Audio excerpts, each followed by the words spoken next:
Good morning student. आज का जो हमारा टॉपिक है मिडिवल हिस्ट्री में हुमायूं का निष्कासित जीवन, क्योंकि इसके पहले हम लोगों ने ये पढ़ा था कि हुमायूं जो है 1540 ईस्वी में बिलग्राम कन्नौज के युद्ध में क्या करता है, भाग जाता है ना, युद्ध क्षेत्र से भाग जाता है या पलायन कर लेता है। तो इस बीच में दिल्ली, इसका मतलब आगरा की गद्दी पर कौन बैठते हैं आपके, शेरशाह सूरी। तो अब हम पढ़ते हैं कि हुमायूं ने इस निष्कासित जीवन में, क्योंकि 1540 के बिलग्राम युद्ध में वो चले गया था, तो 1540 से 1555 के बीच में वो क्या करता है ना। तो हुमायूं की निष्कासित जीवन में जब वो मतलब बिलग्राम कन्नौज के युद्ध से वो भाग जाता है, तो सिंध वाले क्षेत्र में क्या कर लेता है, वो शरण ले लेता है। ठीक है, सिंध के क्षेत्र में शरण ले लेता है। तो इस बीच में वो आध्यात्मिक की ओर अग्रसर होता है ना, आध्यात्मिक की ओर अग्रसर होता है। तो हिंदल के गुरु रहते हैं कौन, मीर बाबा दोस्त। ठीक है, इनसे वो आध्यात्मिक शिक्षा लेकर रहता है। तो उसे पता चलता है कि मुझे मेरा जो है विवाह भी नहीं हुआ है, और इनकी जो पुत्री है हमीदा बानो बेगम है ना, हमीदा बानो, वो बहुत क्या है, एकदम सुंदर है, सौंदर्य रूप से जो है परिपूर्ण है। तो उनकी जो पुत्री रहती है हमीदा बानो, इससे क्या कर लेता है, विवाह कर लेता है। ठीक, अब इसी बीच में क्या करता है कि जब विवाह हुआ 1541 में, जब इनका विवाह हुआ, तो 1542 में भारत के एक महान गणराज्य सम्राट है ना, उस समय में भारत के जो महान सम्राट थे, तो 1542 में अमरकोट के जो राजा थे राणा बिरसाल, एक राजपूत शासक होते हैं, जहां पर जो है अकबर का क्या होता है, जन्म होता है। तो ये क्वेश्चन पूछा भी गया था कि अकबर का जन्म कहाँ हुआ था, एक राजपूत शासक राणा बिरसाल के दरबार में अमरकोट में हुआ था। ठीक है, अमरकोट में हुआ था, ये सिंध क्षेत्र में ही आता है अमरकोट है ना, क्योंकि इसने जो शरण लिया है वो कहाँ लिया है, आपके सिंध क्षेत्र में। ये कहानी होती है। अब ये क्या करता है कि अपने साम्राज्य को, क्योंकि ऑब्वियसली ये दिल्ली की गद्दी पर, आगरा की गद्दी पर बैठा हुआ था, तो उसको जीतने के लिए खाली तो बैठेगा नहीं ना, बेरोजगार तो बैठेगा नहीं, तो कोई ना कोई काम करेगा। तो अपने, क्योंकि इकट्ठे उसके पास सेना नहीं बढ़ेगी, और सेना अगर बढ़ेगी तो उसके लिए क्या चाहिए, उसको चलाने के लिए धन चाहिए। तो उसने क्या करा, 1545 ईस्वी में काबुल और कांधार को जीता। ये जो काबुल और जो कांधार थे, उसका जो भाई था कामरान, उसके कंट्रोल में था है ना, उसके नियंत्रण में था। तो अपने भाई कामरान से 1545 ईस्वी में ये काबुल और किसको जीतता है, कांधार को जीतता है। इसी बीच में वो पेशावर, लाहौर, पंजाब वाला जो क्षेत्र है, क्योंकि ये अफगानिस्तान वाला क्षेत्र था है ना, इसके बाद वो कहा जाता है आपके पाकिस्तान वाले इलाके में, पाकिस्तान में वो पेशावर और लाहौर को जीता है। कब, 1544, 54 और 1555 ईस्वी में। अब उसे यहाँ तो पता चल जाता है, काबुल और कांधार वाले जो क्षेत्र वो जीतता रहता है, कि दिल्ली मतलब आगरा की गद्दी पर जो शेरशाह सूरी बैठा हुआ था, वो क्या हुआ है, मर चुका है, उसकी मृत्यु हो गई है। तो उसको ये जानता है कि मैं काबुल और कांधार को तो जीत लिया हूँ, अब मुझे अपनी सैनिक शक्ति को और क्या करना है, थोड़ा और बढ़ाना है। तो इस बढ़ाने के लिए उसने क्या करा, पाकिस्तान के पेशावर और लाहौर को जीता। अब कुल मिला के अफगानिस्तान से पाकिस्तान, अब पाकिस्तान से कहाँ एंटर करेगा, वो भारत की ओर एंटर करेगा। तो मैदानी जो इलाका है वो क्या है आपका, पंजाब है ना, पंजाब को जो लाहौर वाला क्षेत्र वो क्या है, मैदानी इलाका। तो पंजाब में अफगानी एक शासक था, कौन, सिकंदर शाह सूरी।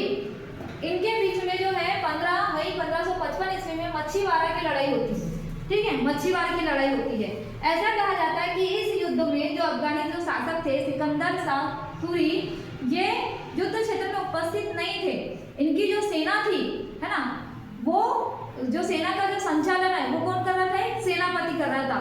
तो मच्छीवाड़ा का जो युद्ध होता है, मच्छीवाड़ा की जो लड़ाई होती है, वो किसके बीच में होती है, हुमायूं और सिकंदर शाह सूरी में, जिसमें ये बोला गया है कि युद्ध क्षेत्र में सिकंदर शाह सूरी जो है उपस्थित नहीं होते। कुल मिलाके जो है अभी भी वहां का जो राजा है, वहां का जो शासक है, वो हुमायूं के नियंत्रण में नहीं आया है। तो 22 जून 1555 में उसी सिकंदर शाह सूरी के साथ सरहिंद की लड़ाई होती है, जिसमें युद्ध क्षेत्र में सिकंदर शाह सूरी जो है हुमायूं के द्वारा क्या होते हैं, पराजित होते हैं है ना, और वहां से वो पलायन कर लेते हैं। अब कुल मिलाके वो क्या हुआ, पंजाब और लाहौर को जीत लिया। तो उनके जो बेटे थे अकबर, उनको क्या बनाते हैं, पंजाब लाहौर का प्रांतपति बनाते हैं, प्रशासक नियुक्त करते हैं। भाई हमारा में जो स्टेट है वहाँ पे गवर्नर नियुक्त किया जाता है ना केंद्र द्वारा, तो उन्होंने भी अपने बेटे को, क्योंकि वहाँ पे जो है वंशानुगत पद्धति थी, तो अपने बेटे को पंजाब और लाहौर का क्या बनाते हैं, प्रशासक बनाते हैं। ठीक है, अब लास्ट 1555 ईस्वी में वो 1555 ईस्वी में, क्योंकि ऑब्वियसली इन्होंने क्या किया है, 1555 ईस्वी तक के पंजाब तक के जो है सभी क्षेत्रों को जीत लिया है। तो कुल मिला के 1555 से लेके 1556 आगे तक के जो है दिल्ली के आसपास के सभी क्षेत्रों को क्या कर लेते हैं, वो जीत लेते हैं, है ना।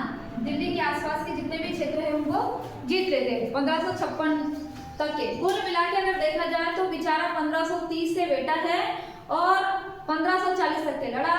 फिर कुछ समय तक के 1 साल तक के आध्यात्मिक शिक्षा लिया, 1 साल 2 साल जो भी करा देश लिया, फिर से लड़ाई करा। मतलब जीवन भर क्या कर रहा है, वो केवल लड़ते ही जा रहा है, लड़ते ही जा रहा है। एक दिन क्या होता है, जो उसने 1533 ईस्वी में क्या बनाया था अपने लिए, एक दिनपना नामक भवन बनाया था, है ना, पुस्तकालय का निर्माण करवा था, है ना। तो उसी दिनपना नामक भवन में जो पुस्तकालय था, उस पुस्तकालय की सीढ़ी से गिरने के कारण इसकी क्या हो जाती है, मृत्यु हो जाती है। मतलब कुल मिला के मौत का जो गड्ढा है वो उसने खुद अपने लिए खुद के रखा है ना। 1556 ईस्वी में जो है दिनपना नामक भवन के जो पुस्तकालय की सीढ़ी से गिरने के कारण क्या हो जाती है, इसकी मृत्यु हो जाती है। ठीक है, तो जो एक कहना चाहिए जो राइटर थे, कौन, लेनपुल, उन्होंने जो है इनके ऊपर टिप्पणी करते जो है लिखा है कि जो हुमायूं था वो जीवन भर जो है ठोकरे खाता रहा और अंत में ठोकर खाकर ही मर गया। जीवन भर ठोकरे खाता रहा मतलब कि 1530 में बेटा 1540 तक की विचार लड़ा, फिर 1545 से जो है लगातार जो है लड़ते ही रहा।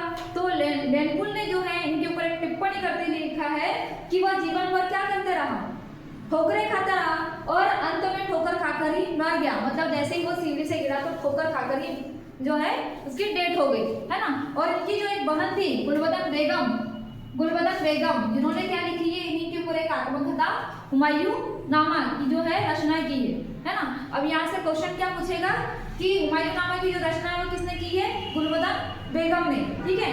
और इसकी जो मृत्यु है वो किस पुस्तकालय से की सीढ़ियों से गिरकर हुई है, तो दिनपना नामक जो भवन था वहां पे जो पुस्तकालय रखा हुआ था उसकी सीढ़ी से गिरने के कारण जो इसकी डेथ हुई है।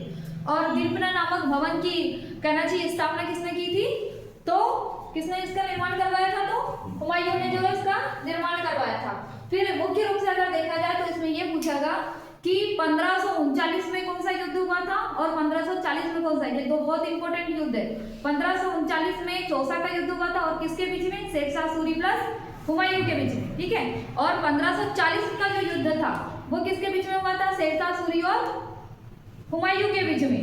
और इसमें इस युद्ध को बिलग्राम का युद्ध या कन्नौज का युद्ध कहा जाता है। उसी के बाद वो पलायन भी करता है ना। 1539 के युद्ध में वो 1540 के युद्ध के बाद ही दिल्ली या आगरा की गद्दी पर कौन बैठता था, शेर शाह सूरी, जो कि एक अफगानी रहता है ना, अफगानी शासक की अफगानी साम्राज्य की स्थापना करता है ना, कुछ समय के लिए, ठीक। तो कुल मिलाकर यहाँ पे जो है हुमायूं की जो जीवन कथा है 1556 ईस्वी में दिनपना नामक पुस्तकालय की सीढ़ी से गिरने के कारण खत्म होती, ठीक है। तो आज का जो हमारा टॉपिक है हुमायूं, वो भी क्या हो रहा है, खत्म हो रहा है, ठीक। Thank you.